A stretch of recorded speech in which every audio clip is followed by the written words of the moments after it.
সুনামগঞ্জের বিভিন্ন উপজেলার জলমহালে চলছে মাছ লুটপাট। এতে ক্ষতির মুখে ইজারাদাররা। আইন শৃঙ্খলা বাহিনী বলছে দায়ীদের বিরুদ্ধে ব্যবস্থা নেওয়া হবে।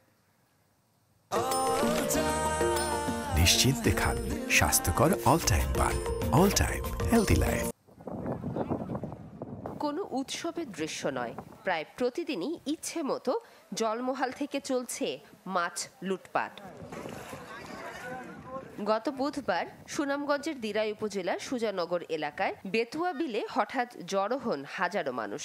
মাইকিং করে পলো, জালসহ মাছ ধরার নানা উপকরণ নিয়ে জলমহালে নেমে পড়েন সবাই। খবর পেয়ে ইজাদারের লোক, পুলিশ, সেনাবাহিনী, স্থানীয় প্রশাসন ঘটনাস্থলে গেলেও থামাতে পারেনি কিছুই। তাদের সামনেই চলে মাছ লুট। প্রথমে প্রশাসনের লোক আসছিল, তারপরে আর এগুলা এরা আর সম্মতি দেয় নাই, তখন পাবলিকে জুড়েই নামছে। মানে অন্যরকম হওয়াতে বিলের মালিকটা তেমন একটা করতে পারতেছে না, কিন্তু অন্য সময় কারণ দেখছি আমরা বিলের পারে মানুষ ফলবাইতে গেলেও পুলিশকে বাধা দিচ্ছে, কিন্তু এইরকম বাধা বিঘ্ন নাই। একইভাবে দিরাই, সাল্লা, জামালগঞ্জের অন্তত 15টি জলমহালে লুট হচ্ছে মাছ। জানা গেছে মৎস্যজীবী সমবায় সমিতির নামে এসব জলমহালগুলোর ইজারা থাকলেও নিয়ন্ত্রণ করতেন আওয়ামী লীগের নেতা ও প্রভাবশালীরা।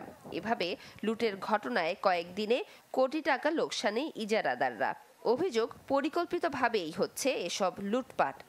ইউনো সাহেব, ওসি সাহেব, এক্সিলেন্ট সাহেব সহ সেনাবাহিনীর আরো অনেক লোক লইয়া তাই কিন্তু ভোর 6টা থেকে আমাদের ফিশারি তাতলা, কিন্তু আপনার চেষ্টা করছেন পারছেন না রাখতা, আমাদের জলমালটা লুটপাট করে দিয়েছে।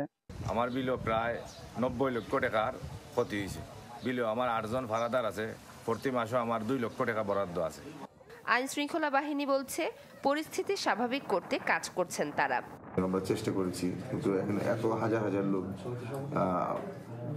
এরা বাঁধ ভেঙে একটা উল্টা দিক থেকে বিশাল এলাকা নিয়ে এটা একটা বিল, তো একদিক দিয়ে আটকাইলে আরেক দিক দিয়ে নেমে যায়। বিলের মালিক না থাকার কারণে এরকম করে হাজার হাজার লোক যাচ্ছেন। আমরা চেষ্টা করতেছি সংশ্লিষ্ট জেলা প্রশাসন বা যারা ইজারা অথরিটি তাদের সাথে কথা বলে তাদের সহায়তায় এবং অন্যান্য আইন শৃঙ্খলা বাহিনীর সহায়তায় আমরা এই জিনিসটা নিয়ন্ত্রণের চেষ্টা করছি।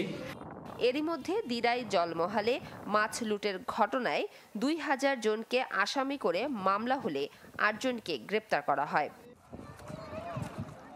Desk report, channel 24।